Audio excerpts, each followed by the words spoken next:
When we talked about our biological organization pyramid, we started with atoms. When you put atoms together, what do we have? Molecules. Put molecules together, what do we have? Organelles. Organelles put together, the smallest unit of life is a cell. Well, we're going to be taking the next step now. We're kind of building a human, a piece at a time.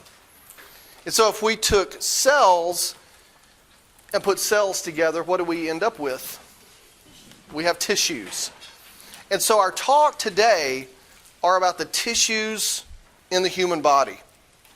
And as I've always said, I like to try to keep things simple.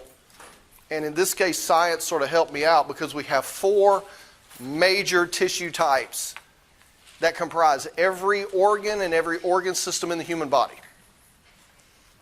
And you see them listed here: epithelial, connective tissue, muscle tissue, and nervous tissue. Everything in the body, every tissue in the body can fall into one of these 4 categories. Now, I'm going to give you a little sort of preview of each of these 4 types. And I'm going to give you a one-word function for each. And each one of these functions is going to start with a C. So you're going to have your C word for each of these. Epithelial tissue, we'll start there. Epithelial tissue, your C word is covers. Epithelium covers. It's either going to cover on the outside or it's going to cover on the inside. And when we get to epithelial tissue, you will see these different locations in more details as we go through each one of those. So epithelium covers. Now I'm going to skip that second one and go to muscle tissue. Muscle tissue, which we have 3 different types: skeletal, which is attached to bones; cardiac, which is a part of the heart; and smooth, that's part of your gastrointestinal tract, your respiratory system around your blood vessels. Every one of those 3 cell types do one thing and only one thing that starts with a C word. Can you think of the C word that might go with muscles? Contract. Muscles contract. Epithelial covers. Muscle contracts. They shorten. It's what they're attached to and how they're organized that dictates what kind of work can be done. But they all contract. They just get shorter. Epithelial covers, muscle contracts. Nervous system at the bottom.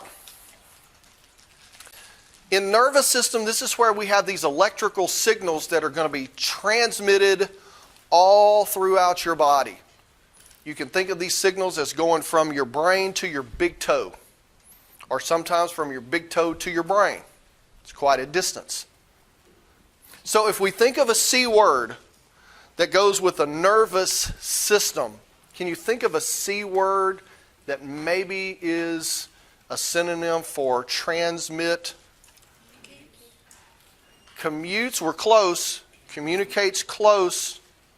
Who drives a train? Conduct. Conductor, conduct. So nervous tissue conducts. And no, that's our C word for transmitting or sending that signal from one place to the next. So epithelium does what? Covers. Muscle contracts. Nervous conducts. Now, I'm going to throw you such a curveball on this one. You think it's going to be easy, don't you?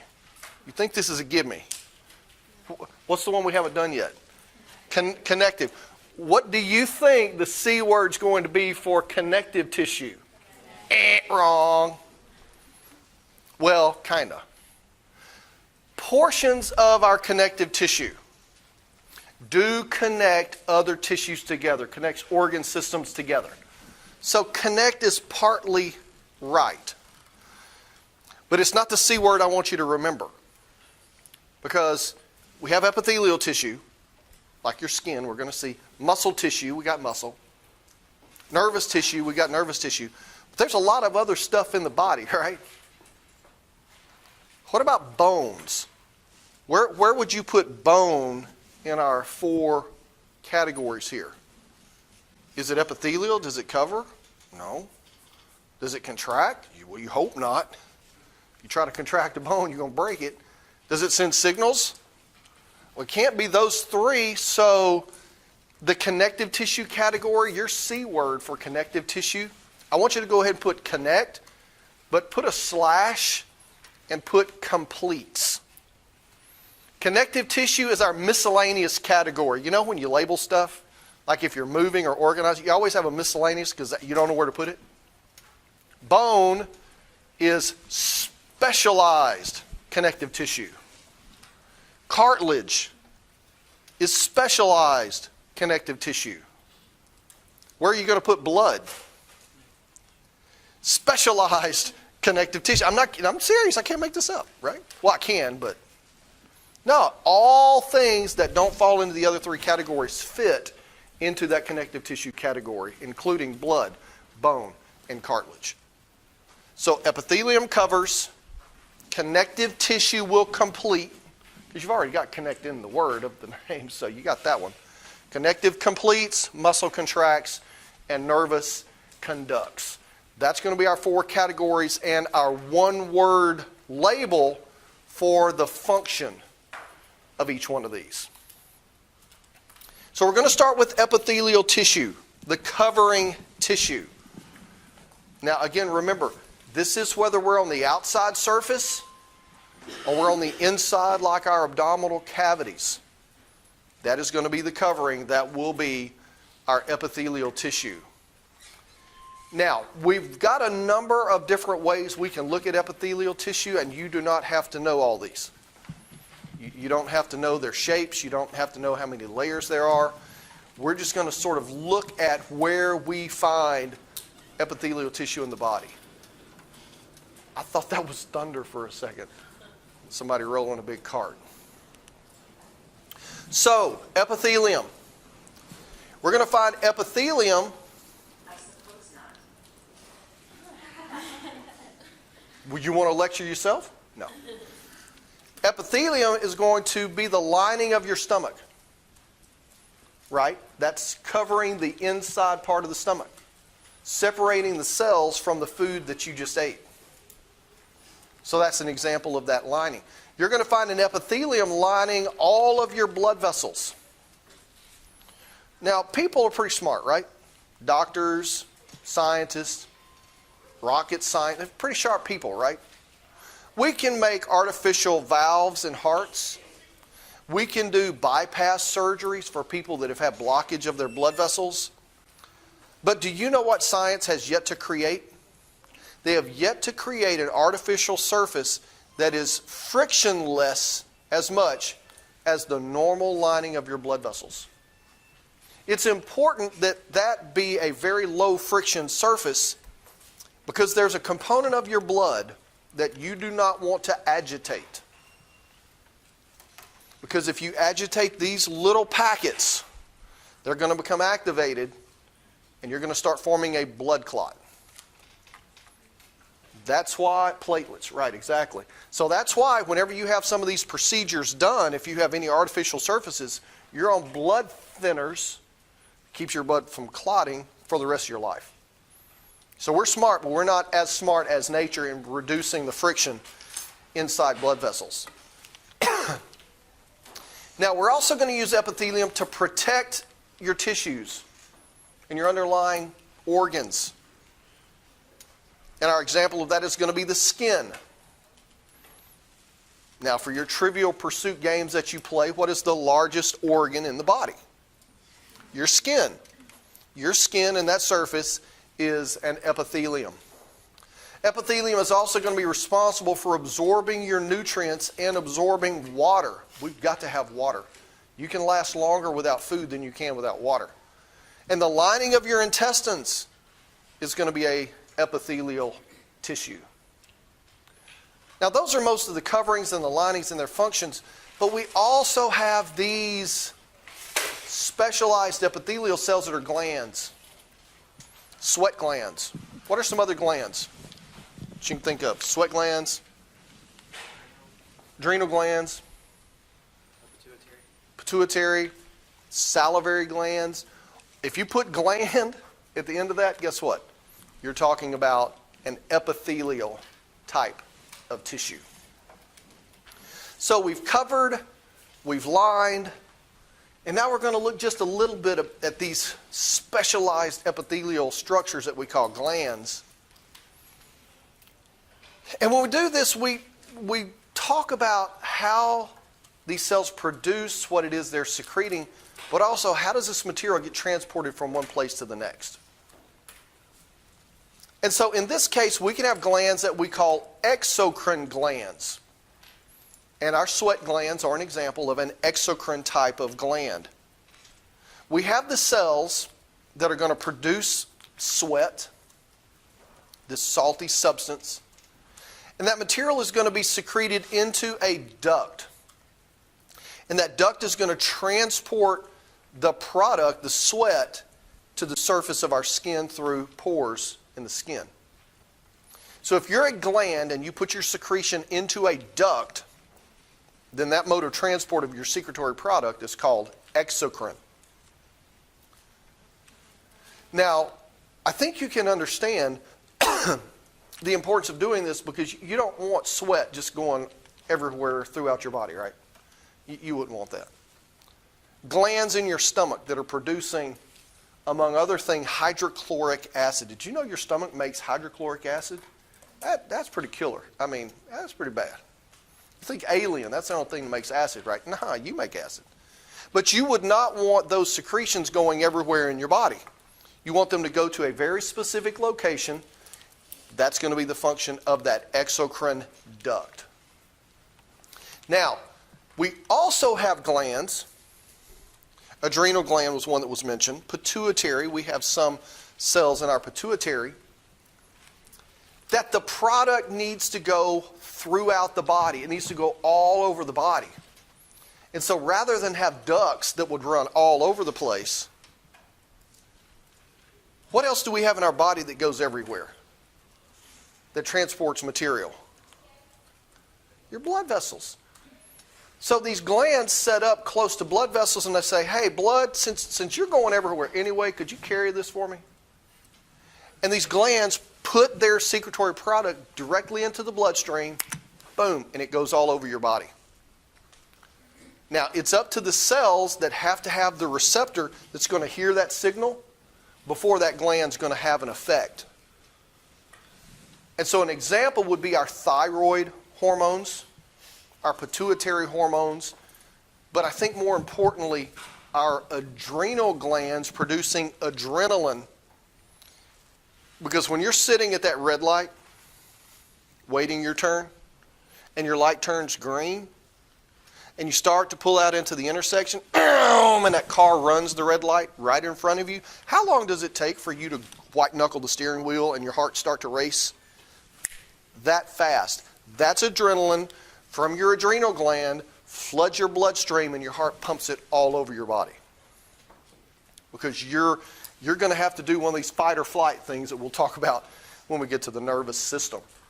But that mode of secretion is endocrine in nature because it uses the bloodstream and not a duct to disperse that secretory material. All right, so let's look at epithelial cells proper. We've categorized them, covering, lining versus glands. We looked at their mode of secretion. Let's sort of see how they're organized into a particular tissue. Well, when you look at these sheets of epithelial cells, we're going to see that they're all sitting on a foundation, much like a house sits on a foundation. And so all of these molecules that these epithelial cells are hanging on to is called the basement membrane. You see why I got the name basement? Because it's underneath the cells. And if we look at a layer of epithelial cells that you see here in the upper left-hand corner, and they've removed some of these cells to show this sheet, that is the basement membrane. A bunch of molecules that these cells are sitting on top of and hanging on to. They're actually anchored in place.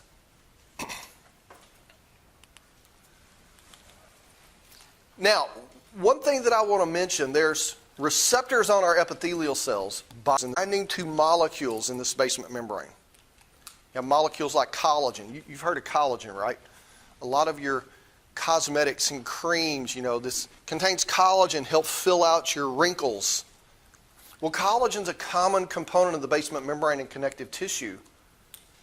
But you have other molecules that are also going to be present within this basement membrane. Molecules like fibronectin or molecules like laminin.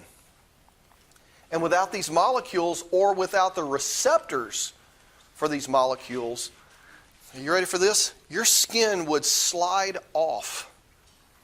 And in fact, individuals that have problems with either production of laminin or laminin receptors on the epithelial cells, they form huge, painful blisters all over their bodies on the skin, just because of these little molecules that are part of the basement membrane. So it's not inconsequential. It's an extremely important part of organizing these cells into the tissues that are going to cover your body. Now that's sort of on the bottom of our epithelial cells where they're hanging on. But when we look at these cells that are sort of standing shoulder to shoulder and side by side, these side by side cells hang on to each other as well. And we have three types of attachments, and we call these junctions. Two are principally going to be responsible for just causing the cells to hang on. And one's going to be a whole lot tighter hug than the other. But then the third type is going to be a means with which the cells can actually communicate with each other. So let's start here with adhesion type junctions. And the way we've had these listed, this is going to be from top to bottom. If you looked at a profile of two epithelial cells together, and you started coming down from the top where those two cells were attached, you're going to find these adhesion junctions first. And I want you to think of these adhesive junctions like Velcro. Have you ever looked real close at Velcro? One component of Velcro have these little fish hooks, these little plastic fish hooks. And the other part of the Velcro has these little loops. And when you put the Velcro together, these little hooks get in those loops, and it's hard to pull them apart. Not impossible, but the more hooks and the more loops, the tighter and the stronger that adhesion. Well, in these adhesion junctions, you have proteins that hook and loop together. And those proteins are anchored into the cytoskeleton of those cells so that you're not going to pull them apart. So here, this anchorage in the adhesion junctions, that for strength, holding those cells together. And your skin's very good at holding on to all of these cells, forming this multi-layered, very tightly adhered layer with which infections, bacteria, viruses, they're going to have a hard time getting through your skin. Now, your skin's your largest organ. Did you realize your skin was an important part of the immune system? Because typically, you're only going to get an infection on your skin after you get a cut, right? Because you've broken through this protective layer of all of those tightly adhered cells. Now, if we go down a little bit deeper, we're going to get to this junction that is called tight junction. These have a whole lot fancier scientific names, but I want you to understand the concept more than I want you to understand the scientific nomenclature here. These tight junctions, okay, adhesion type junction, what was my comparison? What was my analogy? Velcro. Tight junctions, Velcro. Adhesion junctions, Velcro. Tight junctions, Ziploc bags. Have you ever done the thing where you put water in a Ziploc bag? Or if you've ever had ice in a Ziploc bag, put it on something that's hurt and the ice melts, does the water spill out and go everywhere? Not if you've zipped it together. So with these junctions, you have different proteins that interlatch so closely together that the membrane of one cell is pulled so close to the membrane of another, they almost melt together, like those Ziplocs hang on to each other. And nothing is going to pass between those cells at that point of the tight junction because it seals that layer. Now again, stomach makes hydrochloric acid. You want that hydrochloric acid to stay in the middle of the stomach to process your food. You don't want the hydrochloric acid leaking between the cells and getting out into your other tissues, in which case you pretty much digest yourself, right? So the lining of your stomach, those epithelial cells, have a lot of tight junctions to keep the hydrochloric acid where it's supposed to be. Now, we have a third type of junction. This is not for strength. It's not for sealing. Our gap junctions are for communication. Now, I know our example here is cardiac muscle, and we have these in a lot of different places. We have some in smooth muscle, cardiac muscle, but predominantly in epithelial tissue. So what a gap junction is, let me see if we can go to our picture here. Yeah, here's our adhesion type junctions. You can see our Velcro. Here's our tight junction and our Ziploc baggie. You see how there's no space at all between the membranes there at those points? Here's our gap junctions. Our gap junctions are these arrangement of proteins in such a way that it makes a tunnel through the plasma membrane. And if you line the tunnel of one cell up with the tunnel of another, now you basically have a tunnel from the cytoplasm of one cell to the cytoplasm of another cell. So now you have physically and in many cases, like in cardiac muscle, functionally connected these two cells together. So if something happens to one cell because of these gap junctions, the other cell is going to function exactly the same. You can almost think of them like Siamese twins. So I always compare this, the gap junction, for my city folks, my city students. That's a tunnel. Anybody from Baytown? Anybody been through Baytown? You go through the Baytown tunnel? Okay. So that's city folks' tunnel. How many country folks we got in here? Okay. Those are culverts. We got culverts, right? We know culverts? Oh, please, really? In the country, when you got to get to your house and there's a ditch, you got this big concrete cylindrical thing that they put in the ditch and then covered it with dirt so you can drive over it. That concrete thing's called a culvert. Man, I'm more country than I thought, I guess. So whether you're a tunnel person or a culvert person, do you see how that works there? Our gap junctions allow communication from one cell to the next through this open, water-filled, aqueous tunnel between the cells. So could you show us shared nutrients, kind of like little. Basically, with the gap junctions, some are going to be regulatable. Some are going to dictate what can and can't pass. Many, I think, are just open. So if something happens to go through there, yeah. But it's diffusion, so there's going to be equal. As much as going to go one way as the other. So it's kind of like an air bond. Kind of. But where we're going to see a big difference is with ions.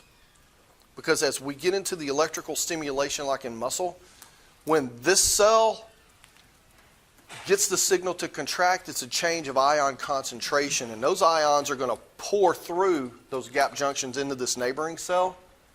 So when this one gets a signal to contract, the neighbor's going to have to contract. And the next one's going to have to contract. That's how the heart is able to contract pretty much all at once because of gap junctions. Okay. All right. Epithelium covers and glands. You got to put the in parentheses, fine print, and glands. Connective tissue. We're going to talk a little bit about the tissue that actually connects other organs together, and then we'll get into the completes section. But when we look at connective tissue, and when I think of connective tissue, I think of like ligaments and tendons and just this connective tissue underneath your skin. Again, there's our word collagen. These long cables and fibers that resist stretching. That's what makes your ligaments and tendons so good at hanging onto your bones and hanging onto your muscles. They don't like to stretch. ACL, anterior cruciate, what's the L? Ligament. Is that thing going to stretch? No. What happens when that big 500-pound linebacker jumps on your back and your little 150-pound receiver? Is it going to stretch or what? No, it's going to break. ACL, season's over, looking at surgery. Yeah, it resists stretching. But collagen and other proteins that are present in our connective tissue, they are produced by cells that are called fibroblasts. They produce this fibrous connective tissue that among our collagen, which resists stretch, is also going to have some elastic fibers that allow it to be a little bit stretchy. I mean, we can stretch our skin, right? Not a lot, but we can stretch our skin. So there's a little elasticity, a little stretch to it. But principally, ligaments and tendons, strength, support, stability in our joints. Now, while we do primarily see fibrous connective tissue in those ligaments and tendons, we do see some of our internal organs that are surrounded by fibrous connective tissue, and our muscle is going to be encapsulated with this fibrous connective tissue. And in fact, your tendons are actually an extension of that fibrous connective tissue around the muscle that then goes down and connects to the bone. And we'll see that a little bit more when we get into our muscle section. We talk about skeletal muscle and getting work done. Now, this is just an example of what a loose fibrous connective tissue, possibly underneath your skin, may look like. You see all of these cables. The thicker cables are going to be the collagen fibers, and the very, very thin hair-like fibers are going to be your elastic fibers. And most of the cells you see throughout this field are going to be your fibroblasts. They're the ones that are producing all of these fibers, laying down these materials to support your body. Now, in this illustration, we can see we've got our collagen fiber. You see it's fairly thick. Here we can see our thinner elastic fibers. There's our fibroblasts in purple. And the other cells that we have in here, we're going to save them, well, except for our fat cell. We're going to save those other cells like mast cell and neutrophil. We're going to save that for our immune system because those are our white blood cells that are crawling through our connective tissue looking for viruses and pathogens and just dead cells and debris. Now, this fat cell stuck out here, what category are we going to place that in as far as our tissues go? Does it cover or line? Does it contract? Does it send signals? Or where are we going to put it? Connective, miscellaneous, complete. So fat or adipose tissue is another specialized connective tissue. So, I mean, it really does catch everything else. It really does.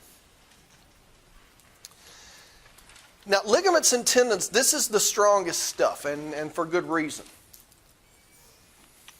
Because when we look at ligaments, ligaments connect bone to bone, and tendons are going to connect muscles to bone. We're going to see that this dense connective tissue material is parallel arranged fibers of collagen. They all run in the same direction. And there's really nothing else there. It's just collagen. There are very few cells, hardly any blood vessels, and honestly, there's not a lot of nerve endings in your ligaments and tendons. So when you do tear that ACL, it's not going to be that painful. You're going to know something's not right. Just from the sheer what happened to you, you know that, okay, knee don't bend that way. I think I'm going on about a 23-year-old ACL in my right knee. Started tearing it up in high school football, finished it off playing sandlot softball. Yeah. I'll tell you about the play later. It was killer, man. I almost double played by myself. I was so close. But when I turned to throw the ball, you know how your knee bends like this? Right? That's the way it normally bends. My knee bent that way. Almost all the way that way. I thought my leg had just broke off. I walked around on it for 2 weeks. I actually tried to get back in the game. I'm a player, man. I won't play. Get me off the bench. But I knew it just felt weird, and it was swollen. I went to the orthopod, Little Rock, Arkansas. He was the orthopod that did all the Razorback knees. He pulled on my knee for about 5 seconds. He said, all right, here's what we're going to do. We're going to do physical therapy for 2 weeks to get your muscles strengthened. I'm like, oh, man, I can do physical. I can do 2 weeks standing on my head. That's all right. And he said, and after surgery, I'm like, whoop, time out. What? Yeah, completely shredded the ACL. But it didn't hurt. And I said, I don't understand it doesn't hurt. He said, when you strain it and you're pulling on that other tissue, that's when it hurts. But when you just tear it, there's no nerve endings. So it really doesn't hurt. It just destabilizes the knee. Now, I was glad it didn't hurt. I wasn't really glad about the surgery, but you know. But that's why it's not going to heal. You have to have surgical intervention if you're going to get your ACL fixed. Now, here's just an example. See these collagen fibers? They're kind of wavy because when you take these tissues out of the body, they sort of relax a little bit. So somebody was taking a picture of a microscopic slide. Your ligaments and tendons are just going to be straight, especially if they're pulling. And you're not going to have nearly this many fibroblasts present. It's just going to be those rows and rows and rows of collagen. Now, for me, I was lucky. The technology of the day was to take a graft from your own patellar tendon. Take a little chunk of the patella, the tendon that it was kind of through and attached to, and a little piece of the tibia. Kind of made it look like a little Q-tip. And they screwed that into the joint of my knee with 2 titanium pins. And like I said, I'm about 22 years, I'm good. When the weather changes, and I'm not just an old person, when the weather changes, I can feel it. But now they've got this great new technology. You don't have the blood and the blood vessels to heal that, right? What they're doing now, and they've discovered, is if you can suture the broken ends of your own ACL back together, and then they take some of your blood and soak a sponge with your blood. It's a dissolvable sponge. And then pack that around the ACL at the tear. Some of those fibroblasts and some of those cells in your bloodstream, in your own blood, will heal your own ACL. You don't have to have a graft. You don't have to have pins. I'm like, man, why did I tear my knee up now instead of back? Well, I wouldn't want to do that anyway. But the technology is coming. It's I forget the big fancy name for it. But it's amazing what can be done now in a much less invasive way to sort of fix our dense, fibrous connective tissue. Now, this chart sort of gives you an example. We've been talking mostly about our fibrous connective tissue, you know, our tendons and our ligaments here. But there's our specialized connective tissue, and I think we've already listed them, right? Cartilage, bone, blood, and then our fat tissue. So that's our connective part, and this is our completion part of all of these tissues that comprise connective tissues.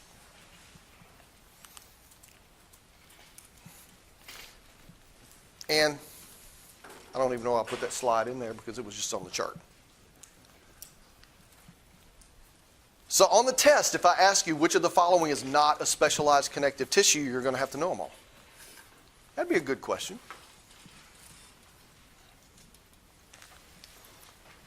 Cartilage, bone, blood, and big fancy name adipose tissue, just our fat cells.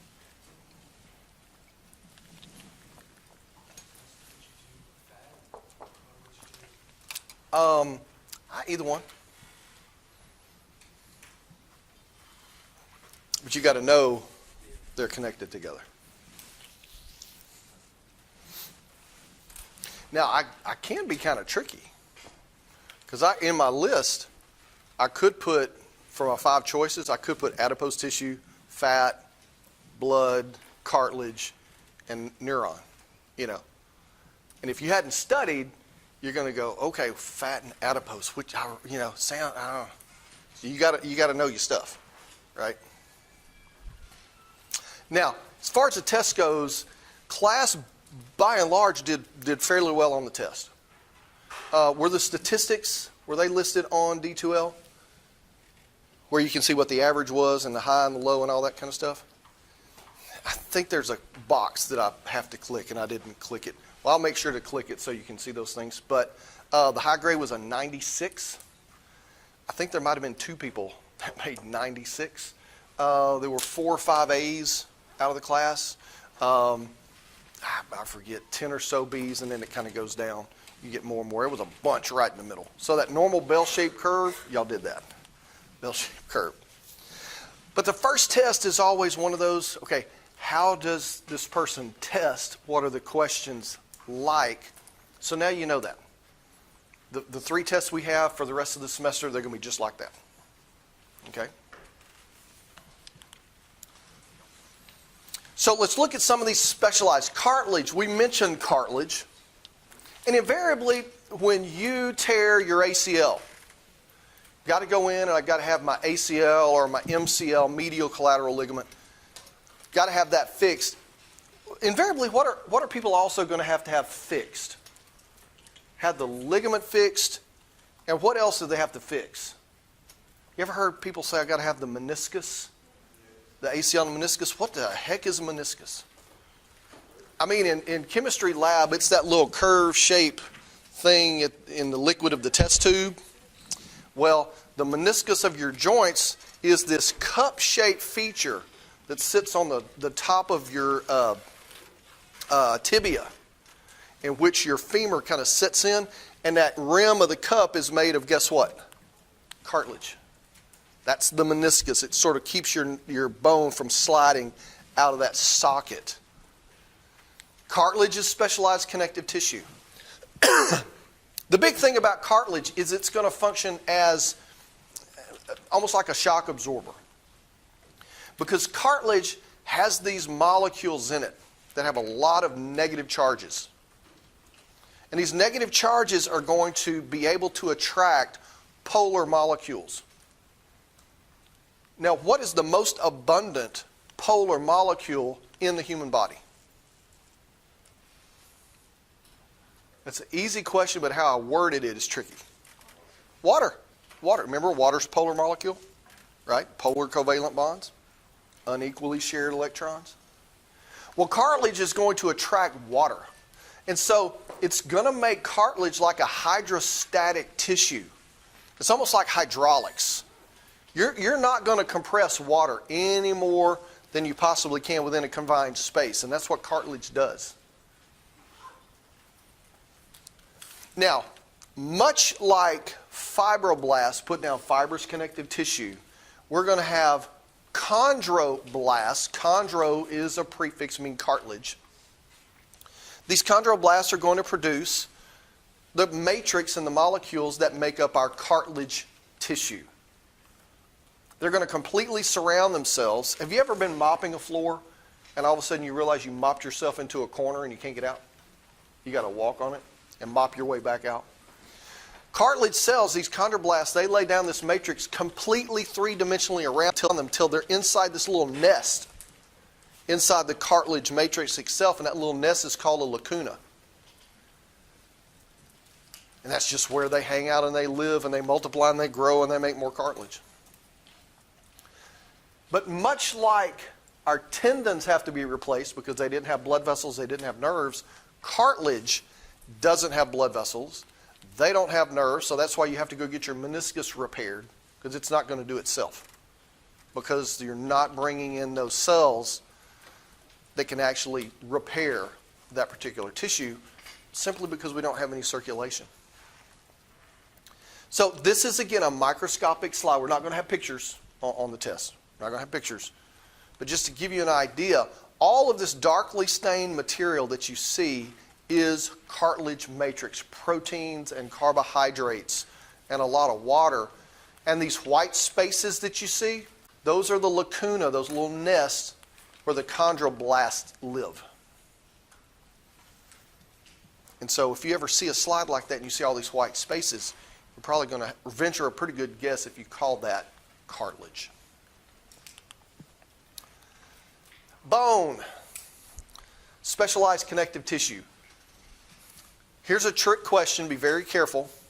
Is bone alive? Is bone living? Absolutely. Does bone have blood vessels in it? Yes. And for those of you that have broken a bone, does it have nerve endings in it? It apparently hurts. That's one thing I've not done. But if you've broken, who's broken a bone? What'd you break? Ouch. Elbow? Finger. Oh, which one? Oh. So we know that we got blood vessels because if you break your bone, you're going to bruise because of the blood leaking out. But it's because bone has blood vessels, bone can heal itself. You just have to set it, hold it in place while it repairs itself. So bone, again, we've got these dark spots. Those are going to be the place where we've got a lot of our blood vessels and nerves. It's called the central canal. All around it, we have these concentric rings of cells that we call chondrocytes. Come on, where is it? Oh, I thought it was next. So we have bone cells that are continually remodeling your bone based upon whatever stresses you're putting on the bone. But when you break it, you're in that cast, right? 4 to 6 weeks. It has to be held in place. But in 4 to 6 weeks, it's going to be reattached together. Maybe not as strong as it was, but in a couple of months, it's going to be just as strong. And in fact, probably stronger at that point than it was before. Because as these cells repair the break, it's as if they're saying, well, you know what? This broke because of the stress this idiot put on it. Clotheslining somebody, arm tackle, come on. But it says, okay, well, if he does it again, we need to be ready. And so it's actually going to repair it even stronger than what it was to begin with, the original bone. All right, blood. Again, miscellaneous group. Blood is this liquid cellular component that's flowing completely throughout your body. The liquid part of blood we call plasma. And we have red blood cells that transport oxygen. Not so much carbon dioxide. Transports a little bit of carbon dioxide. So we'll go ahead and list that, even though it's a small fraction. And they transport some of your nutrients. Most of your carbon dioxide and your nutrients are going to be present in your plasma. But then we have a lot of these white blood cells. This is part of your immune system. And actually, when you look at what we call a peripheral blood smear, you stick your finger. You ever had that? To me, that's worse than getting a shot. Anybody else not like that? Yeah, I'm like Elf. Man, my finger's got a heartbeat. I don't like that. But if you take a drop of blood and you spread it on a glass slide, this is what you're going to see. And predominantly what you see are your red blood cells. There are vastly more red blood cells than white blood cells in a healthy, normal individual. And in fact, in this particular slide, there's one white blood cell in that particular field. Now, taking a blood sample is going to help doctors know if you have an infection, because if you have an infection, you're going to have a lot more white blood cells, and depending on the type of white blood cell, can help direct that doctor to know what the infection is and what your body is trying to fight off. Adipose tissue, fat. Now remember, we don't like fat. But fat's there for a reason. And fat is present because this is your energy reserve. And I think when you look at ounce for ounce, triglyceride and fat versus your glycogen, remember that storage form of glucose, you recover 7 times more energy from triglyceride than you do carbohydrate. So it's a good thing, within reason. So these adipocytes, fat cells, are extremely adept at storing fat. But you don't change the number of the cells. The cells either get bigger or they get smaller. They don't change their number. Do you remember I asked the question, how do you change the number of fat cells in your body? Liposuction. That's the only way, surgical removal.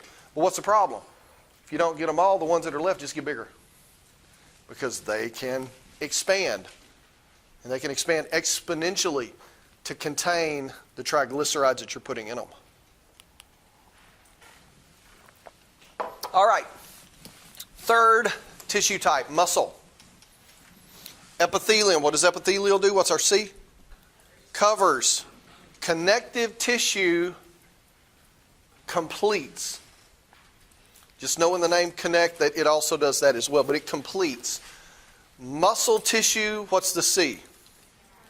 Muscle tissue contracts.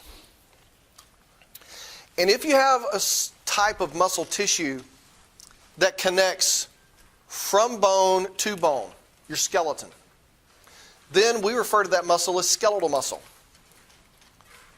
And by and large, skeletal muscle is voluntary muscle. You do have some voluntary muscles that are under subconscious control. You don't have to think about the contraction. It happens. But you can voluntarily control them when you want to. Can you give me an example of a skeletal muscle that works without you thinking about it, but when you think about it, you can control it? Breathing. Your diaphragm. Right? Because this is usually where I put a blonde joke in, but there are too many blondes in here, I'm not going to do that. We usually don't have to think about breathing. I'm still getting some bad looks. But you can always stop it, right? Just hold your breath. But if you hold your breath long enough, and when you become a parent, trust me, you're going to experience this.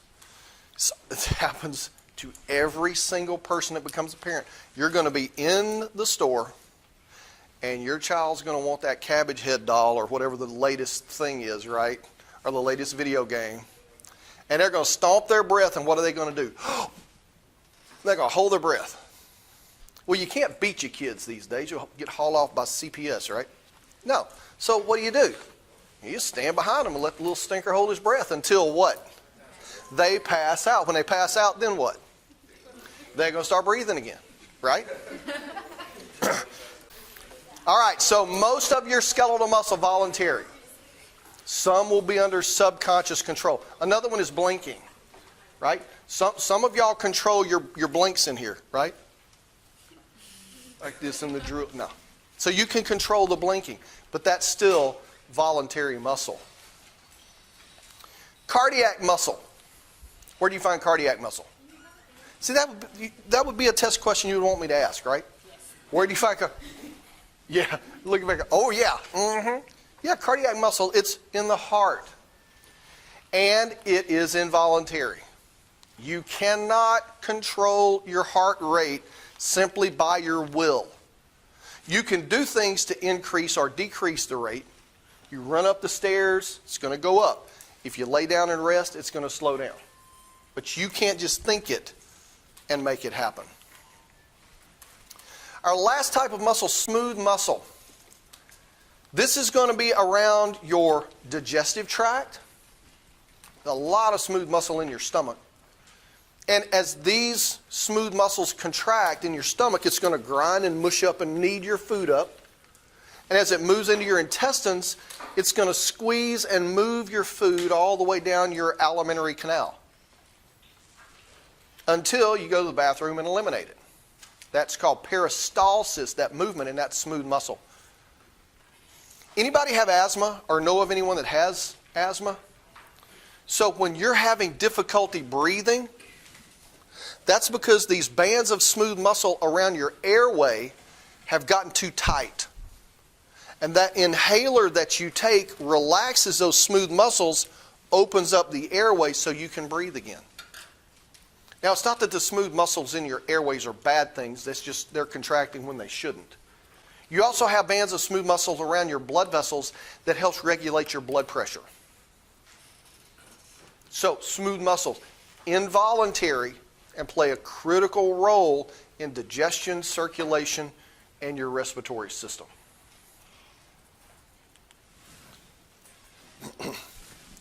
All right. Epithelium, what? What's the C word? Epithelium covers. Connective completes. Muscle contracts. This might be the hardest one. Nervous conducts. Just remember, choo-choo, conductor. So our nervous system, we have these cells that transmit or conduct these electrical signals, and they're called neurons. You ready for me to blow your mind? You ready? You know that little commercial where you got the purple smoke that goes, poof? Neurons, the ones that signal. What's responsible for your consciousness, your memories. Those are pretty important, right? What percentage of your nervous system are neurons versus cells that are supportive in nature and don't transmit signals? What portion of your nervous system are the signalers? Anybody want to guess? What would be shocking? Would you be shocked if I told you only half of your nervous system were the actual signalers? Would you be shocked by that? When I learned the number, I was like, are you kidding me? I would have figured there were a lot more. It's not half. Would you be shocked if I told you 40%? Only 40% are neurons. Would that shock you? How about if I told you only 20% of your nervous system are actually the signalers? And that's the in fact number. 80% of the cells in your nervous system don't send signals. They're the supporters, the supporting cast. The neurons are like the actors. So you have cells that provide protection from pathogens. You have cells that provide and send nutrients to the cells. You have other cells that are walking around like vacuum cleaners around the neurons. But these signaling cells are called neurons, and their basic parts are the cell body, which we can also call the soma. Soma is a word that means body. And then we have these processes. Some of these processes bring these electrical signals to the cell body. And those processes are called dendrites. You're going to have a lot more of them than you do this last category, this process that actually sends the signal away from the cell, and that's called an axon. Now, in a lot of ways, these parts, and here you see an illustration of a typical neuron. I want you to think of a neuron almost like your own body, where the soma, or the cell body, is like the brain. So think of this neuron cell body, think of this like the brain. And these dendrites are all of your nervous system that's bringing information to your brain. And your brain decides what to do. You're getting all of this information coming in. The brain goes, what am I going to do? And when the brain decides what it's going to do, it sends a signal to someplace in the body to get the job done. Right? So all of the dendrites are your nervous system bringing information to the brain. Your axon is going to be that pathway that the brain says, this is what we have to do, let's send that signal. And so our neurons, as they're linked in series, you're going to have the signal start right here in the cell body where the axon begins.